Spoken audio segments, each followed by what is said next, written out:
Hello friend, welcome my channel to electric and pipeline wiring.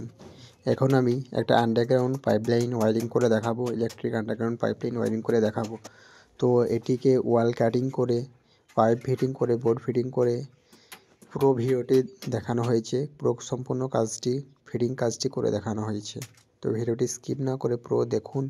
প্রতিটি বোর্ডের মাপ, measurement, গুরুত্বপূর্ণ ইনফরমেশন দেওয়া হয়েছে এবং কাজটি দেখলে আপনি অনেক কিছু বুঝতে পারবেন। আপনি যদি কোনো ইনফরমেশন নিতে চান এই কাজটি থেকে দেখে, তো ভিডিওটি সম্পূর্ণ দেখুন।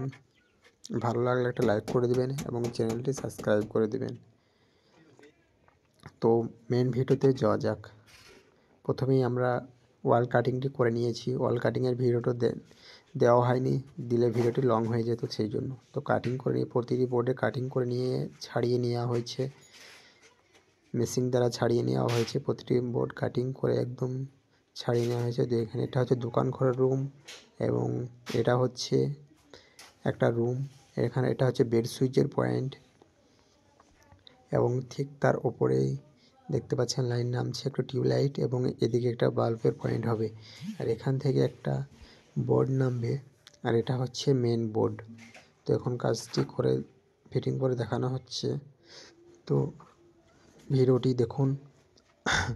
এটা হচ্ছে একটা সার্কুলার, এটা হচ্ছে একটা 3 ওয়ে সার্কুলার। এখান দিয়েই লাইনটা নামছে। এটা একটা দোকান ঘরের মতো লাইন হবে। তো এই বোর্ডটার হাইটটা একটু নিচু করা হয়েছে, মানে 48 ইঞ্চি করা হয়েছে আর কি। এই বোর্ডটা 4 ফিটের মধ্যে আছে। এখানে একটা টেবিল হবে। এটা দোকান ঘরের ফাংশানে বোর্ডটা বসছে। প্রতিটি বোর্ড স্পিড লেভেল করে নিতে হবে, যাতে বোর্ড কোনোরকমভাবে বেকাটার না থাকে এবং বোর্ডের দেওয়াল থেকে 1/2 ইঞ্চি বেরিয়ে থাকবে। 1/2 ইঞ্চি প্লাস্টার হয়ে বোর্ডটা অ্যাডজাস্ট হয়ে যাবে। 1/2 ইঞ্চি বেরিয়ে থাকলে প্লাস্টারটা করতে সুবিধা হয় এবং ফিনিশিংটাও ভালো হয়। বোর্ডটা বেশি খালে থাকে না, তো ভালো হয়। তো এখান থেকে একটা সামনে একটা টিউবলাইটের পয়েন্ট থাকবে। এটা যেহেতু সামনে দোকান ঘরের জন্য করা হচ্ছে, তো একটা সামনে একটা পয়েন্ট দিয়ে দেওয়া হলো। এখানে একটা টিউবলাইট হবে, যাতে সামনের টেবিলেই লাইটটা এসে পড়ে। তো 3টে পাইপ নেমেছে এখানে। তো এই পাইপ 3টে একটা জয়েন্ট বক্স কেটে নেওয়া আছে। 4/6 বোর্ড দেওয়া হয়েছে। 4/6 বোর্ড দিয়ে সার্কুলার 4/6 বোর্ড দিয়ে ভালো করে সেটিং করে দেওয়া হচ্ছে। দিয়ে তারপরে এখানে একটা পাইপ নামছে। এখানে বেড সুইচে কোনো পয়েন্ট হবে না, সেজন্য একটা পাইপেই চলে আসবে। তো বোর্ডটাকে এখন স্পিড লেভেল করে নেওয়া হচ্ছে। এই বোর্ডটা 54 ইঞ্চির মধ্যে আছে। সাধারণত মেন বোর্ড 48 থেকে 55 ইঞ্চির মধ্যে হয়ে থাকে, তো এটাকে 54 ইঞ্চির মধ্যে আছে। তারপরে একটা সার্কুলারের পয়েন্ট দেওয়া ফুড লাইটের পয়েন্ট দিয়ে রাখা হচ্ছে। যদি পরবর্তীকালে এটা দোকান না হয়, রুম হয়ে যায়, রুম হিসাবে হয়ে যায়, তো এটা কতক্ষণ ব্যবহার করা যাবে, সেই জন্য একটা ফুড লাইট দিয়ে রাখা হচ্ছে। তারপরে ঠিক এই সাইডে একটা বাল্বের পয়েন্ট দিয়ে রাখা হচ্ছে। বাল্বের জন্য একটা পয়েন্ট দিয়ে রাখা হচ্ছে বোর্ড করে। এই বোর্ডটা একটা ফ্রিজের জন্য বোর্ড দিয়ে রাখা হচ্ছে। ফ্রিজের বোর্ডটা একটু হাইটটা একটু বেশি আছে, তো এই বোর্ডটা 54 ইঞ্চি হাইট রাখা হয়েছে। ঠিক তারপরে এই রুমটা কাজটি কমপ্লিট করার পরে পাশের রুমটাই গিয়ে বোর্ডটা এখন ফিটিং করা হচ্ছে। পাশের রুমটায় গিয়ে বোর্ড ফিটিং করা হচ্ছে। তো ভিডিওটি সম্পূর্ণ দেখুন। পুরো কাজটি করার পরে একবার ভিডিওতে দেখিয়ে দেওয়া হবে। তো এটা বেড সুইচে কানেকশান আছে, সেই জন্য 2টো পাইপ ভরে নেওয়া হচ্ছে, যাতে একটা পাইপে রাখলে পাইপের বেশি লোড পড়বে, সেই জন্য। একটা পাইপে অতিরিক্ত লোড নেওয়া যাবে না, একটা পাইপে 70% লোড নেওয়া যাবে, তাই এখানে 2টো পাইপ ব্যবহার করা হচ্ছে। এটা হচ্ছে 12 মডেলের বোর্ড। মিডল দিয়ে একটা ফুটো করে নেওয়া হলো। ওই সাইডে একটা বোর্ডের পয়েন্ট চলে যাবে, তাই একটা মিডল দিয়ে ফুটো করে নেওয়ার পরে একটু পাইপ ভরে নেওয়া হলো। একটা 14 mm পাইপ ভরে নেওয়া হচ্ছে, দিয়ে পাইপটাকে কেটে নেওয়া হচ্ছে। দিয়ে বোর্ডটাকে এখন এটা কুচি দিয়ে জাম্প করে দেওয়ার পর স্পিড লেভেল করে দেখে নেওয়া হচ্ছে, যাতে বোর্ড কোনো রকম ফিটিংয়ের টাইমে বেকার না থাকে। তো এটা হচ্ছে ফুল লাইট। এটা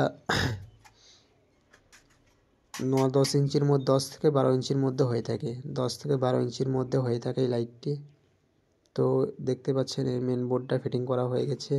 তারপরে এটা এখন বেড সুইচটাকে ফিটিং করে নেওয়া হচ্ছে। বেড সুইচটার জন্য একটা পাইপ আছে, বেরিয়ে আছে, দেখতে পাচ্ছেন। বেড সুইচটা কেটে নেওয়ার পরে এখানে একটা বাল্বের বা টিউবলাইটের যে কোনো একটা পয়েন্ট দেওয়ার পরে এখান থেকে বেড সুইচের কানেকশনটা বেরিয়ে যাচ্ছে। তো বেড সুইচের হাইট সাধারণত 3 ফুট 6 ইঞ্চি, 2 ফুট 30 ইঞ্চি বা 36 ইঞ্চির মধ্যে হয়, 30 থেকে 36 ইঞ্চির মধ্যে হয়ে থাকে। তো এই বোর্ডটার হাইট 30 ইঞ্চির মধ্যে রাখা হয়েছে। তো দেখতে পাচ্ছেন কাজটি এখন সম্পূর্ণভাবে কমপ্লিট হয়ে গেছে। তো এটা হচ্ছে একটা বাইরের বোর্ড। তো বাইরে একটা 6 মডেলের বোর্ড ব্যবহার করা হয়েছে। তারপরে দেখতে পাচ্ছেন এটা রুমের ভিতরে এটা হচ্ছে মেন বোর্ড।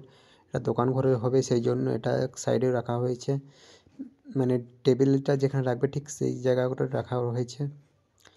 আর সিলিংয়ে লাইট দেওয়া হয়েছে, 4টে সিলিং লাইট দেওয়া হয়েছে। এবং এটা হচ্ছে আরেকটা বোর্ড, এটা হচ্ছে 8 মডেলের বোর্ড, ফ্রিজের জন্য ব্যবহার করা হবে। আরও সকেট থাকবে, সকেটের পয়েন্ট থাকবে। আর ঠিক এই সাইডে এই পাশে এটা হচ্ছে মেন বোর্ড।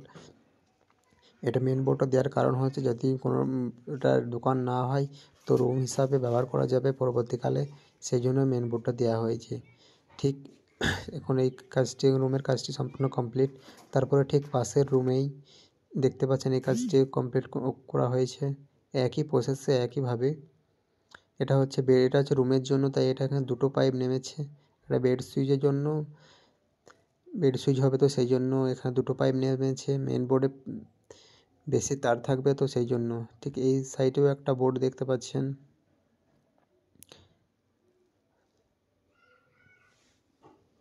তো ভিডিওটি যদি ভালো লাগে একটা লাইক করে দেবেন এবং চ্যানেলটি সাবস্ক্রাইব করে দেবেন। আর